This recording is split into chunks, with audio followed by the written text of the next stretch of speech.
शिला प्रभुपाद की जय, गुरु का रंग की जय। तो कल हमने सुना था नारद मुनि गोप कुमार को भगवान की विभिन्न शक्तियों के विषय में बताते हैं। भगवान की एक शक्ति होती है जिसको उच्च शक्ति कहते हैं, आंतरिक शक्ति कहते हैं। वह प्रकृति नाम से भी प्रसिद्ध है जो स्वयं लक्ष्मी देवी है। और एक निम्न प्रकार की शक्ति है जिसको गुणमयी माया कहते हैं, जो सत्व रज और तम से बनी हुई है। ये उनकी छाया शक्ति है और यही छाया शक्ति इस भौतिक संसार के जगत की जननी है। अज्ञान से भरी हुई है, अंधकार से भरी हुई है।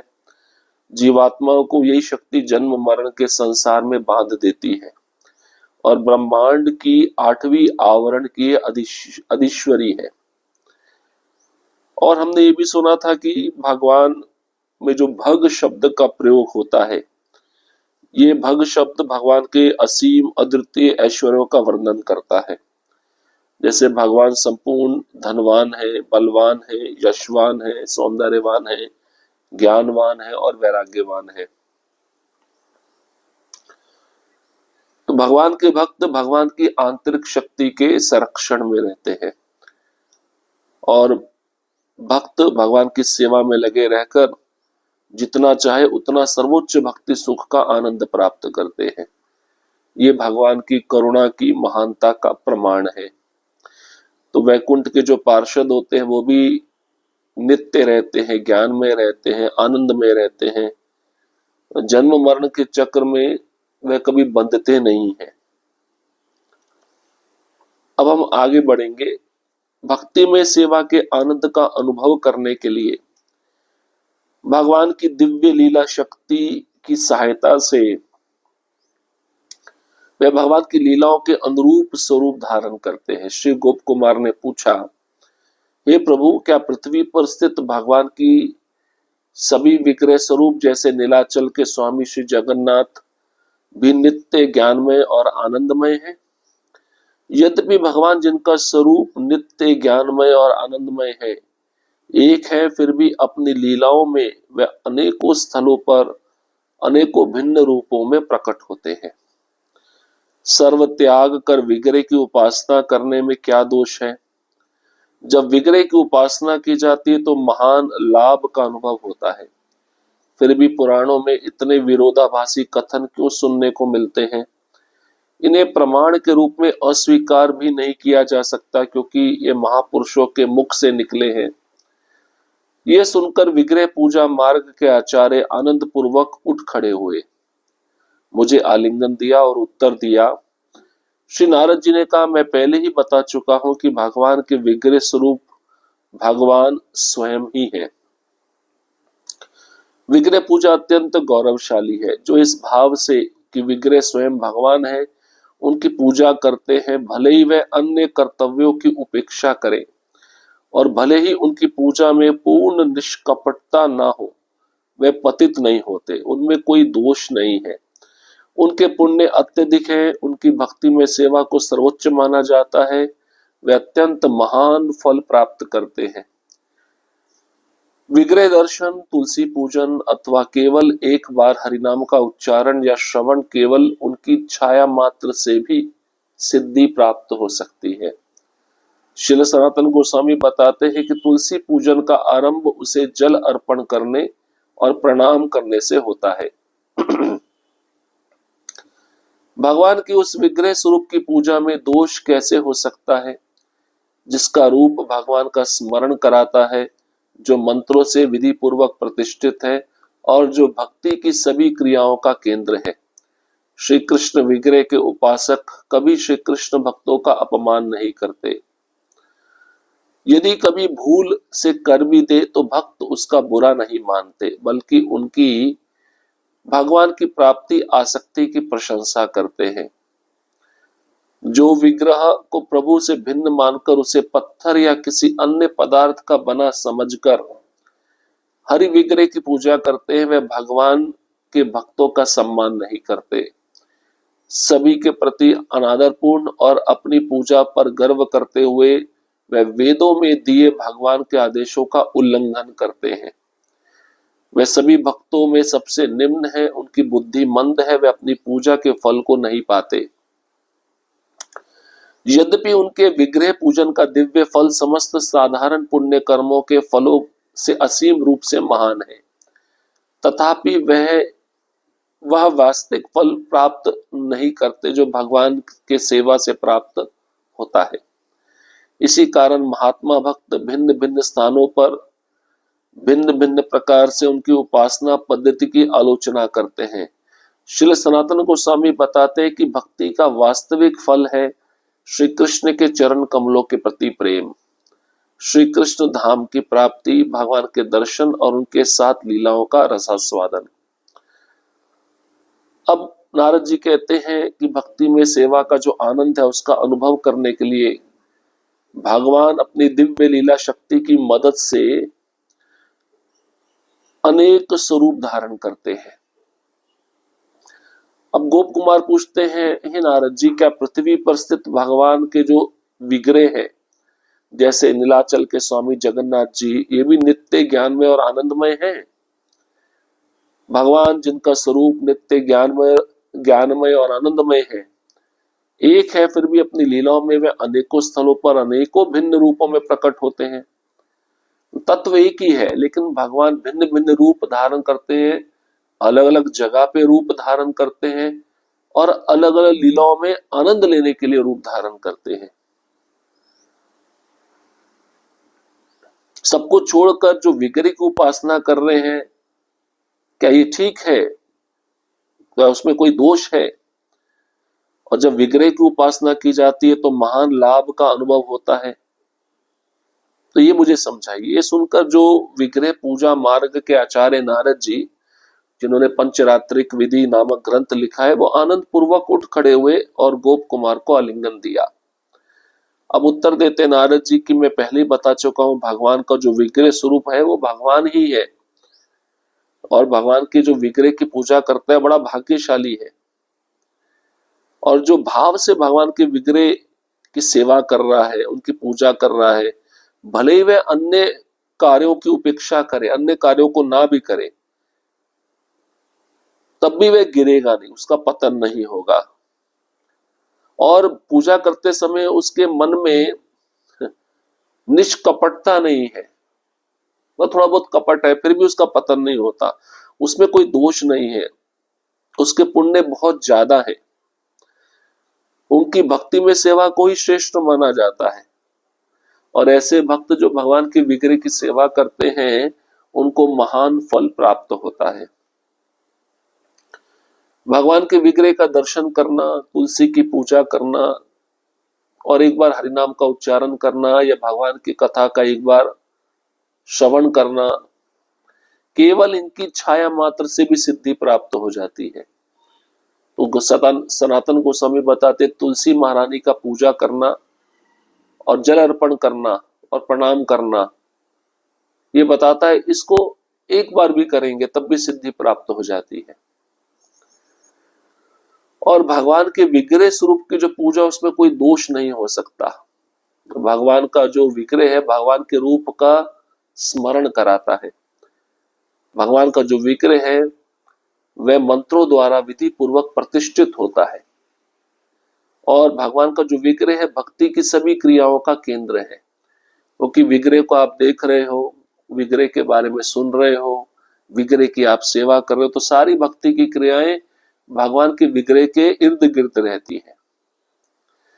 तो भगवान श्री कृष्ण के विग्रह के जो उपासक है, पुजारी है, कभी श्री कृष्ण भक्तों का अपमान नहीं करते।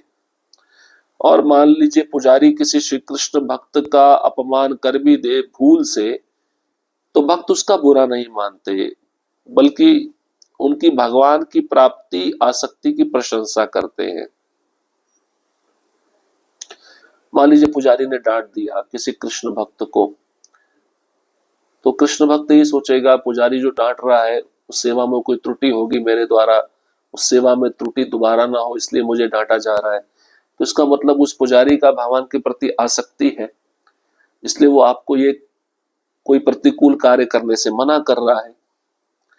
लेकिन जो भगवान के विग्रह को भगवान से अलग मानकर, उसे पत्थर समझकर, उसको अन्य पदार्थ, धातु या लकड़ी समझकर पूजा करते हैं, वे भगवान के भक्तों का सम्मान नहीं करते। उनका सभी के प्रति अनादर रहता है।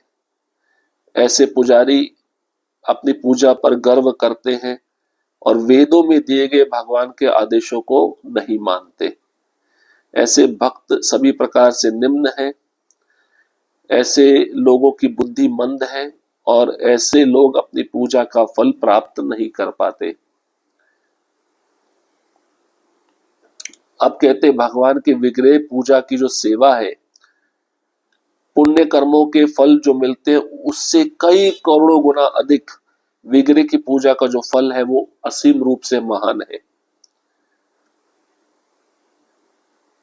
इसी कारण महात्मा भक्त भिन्न भिन्न स्थानों पर भिन्न भिन्न प्रकार से उनकी उपासना पद्धति की आलोचना करते हैं। श्री कृष्ण के चरण कमलों के प्रति प्रेम भक्ति का वास्तविक फल है। श्री कृष्ण के धाम की प्राप्ति भक्ति का वास्तविक फल है। भगवान के प्रत्यक्ष दर्शन भक्ति का वास्तविक फल है। भगवान की लीला स्थलियों में रहकर वहां पे रसास्वादन करना ये भक्ति का वास्तविक फल है।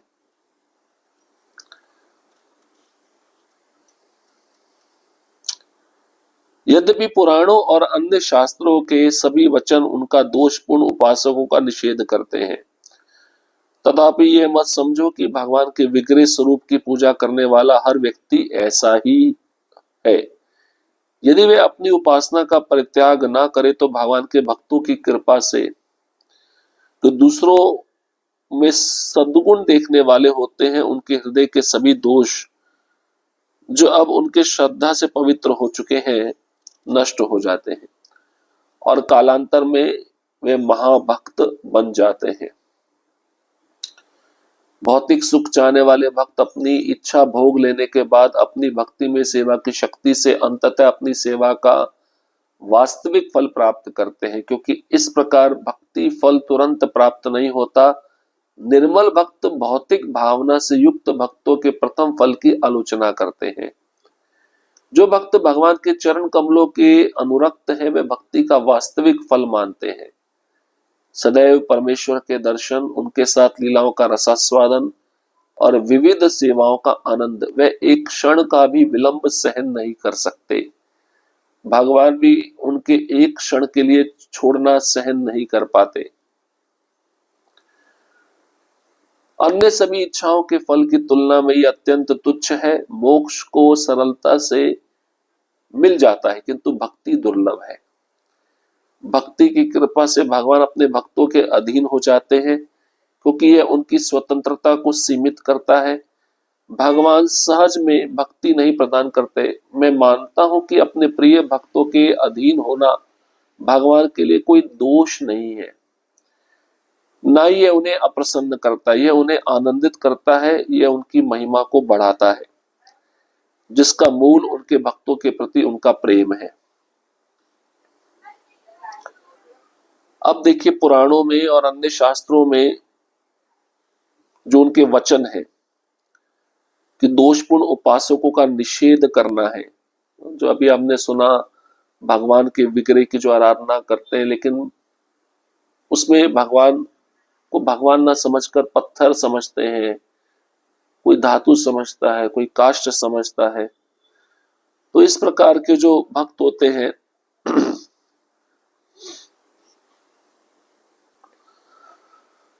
तो भगवान के विग्रह की उपासना करने वाला हर व्यक्ति ऐसा नहीं हो सकता है। कुछ लोग ऐसे होते हैं जो भगवान को भगवान ना समझकर उनके विग्रह को पत्थर समझते हैं, काष्ठ समझते हैं। और यदि ऐसे लोग अपनी उपासना का त्याग भी कर दे तो भगवान के भक्तों की कृपा से दूसरों में वे सद्गुण देखने वाले बन जाते हैं। भगवान के भक्तों की असीम कृपा की महानता का महत्व बताया जा रहा है। तो ऐसे उपासकों के हृदय में सभी दोष है वो खत्म हो जाते हैं और उनकी श्रद्धा और पवित्र हो जाती है और बाद में वे महान भक्त भी बन जाते हैं।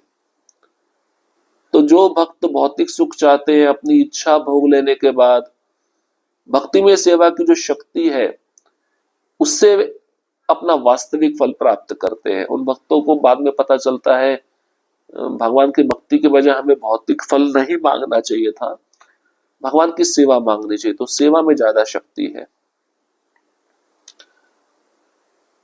तो जो निर्मल भक्त है, जो भौतिक भावना से मुक्त है, तो ऐसे भक्तों को जल्दी फल प्राप्त होता है। और जो भक्त भगवान के चरण कमलों में आसक्त है, भक्ति वे ही भक्ति का वास्तविक फल प्राप्त कर पाते हैं। जैसे भगवान का दर्शन, भगवान की लीलाओं का आस्वादन, उनकी विविध सेवाओं का आनंद। एक क्षण भी ऐसे भक्त भगवान से दूर नहीं रह सकते, भगवान भी उन्हें एक क्षण अपने से दूर नहीं छोड़ते। भगवान को भी एक क्षण उन भक्तों के बिना सहन नहीं हो पाता। अन्य सभी इच्छाओं की फल की तुलना में ये अत्यंत तुच्छ है। मोक्ष प्राप्त करना, भौतिक सुख प्राप्त करना, लेकिन भक्ति दुर्लभ है। तो भक्ति की कृपा से भगवान अपने भक्तों के वश में हो जाते हैं। भगवान सहज में भक्ति नहीं प्रदान करते। तो नारद जी कहते मैं मानता हूं कि भगवान अपने प्रिय भक्तों के अधीन होना, उनके लिए ऐसा कोई दोष नहीं है, ये तो उनको प्रसन्न करता है। ये भगवान को आनंदित करता है कि मैं अपने भक्तों के वशीभूत हूं। यह उनकी महिमा को बढ़ाता है और ये भगवान का मूल उनके भक्तों के प्रति प्रेम है। तो नारद जी अब गोप कुमार को भगवान भक्ति हर एक को नहीं देते, भक्ति बहुत दुर्लभ है, जिसको देते उसके वश में हो जाते हैं। और ये वश में होना मतलब प्रेम का आदान प्रदान है, इसका वर्णन कर रहे हैं। हरे कृष्ण कृष्ण कृष्ण हरे हरे, हरे राम राम राम हरे हरे। श्रील प्रभुपाद की जय, गुरु वरांग की जय।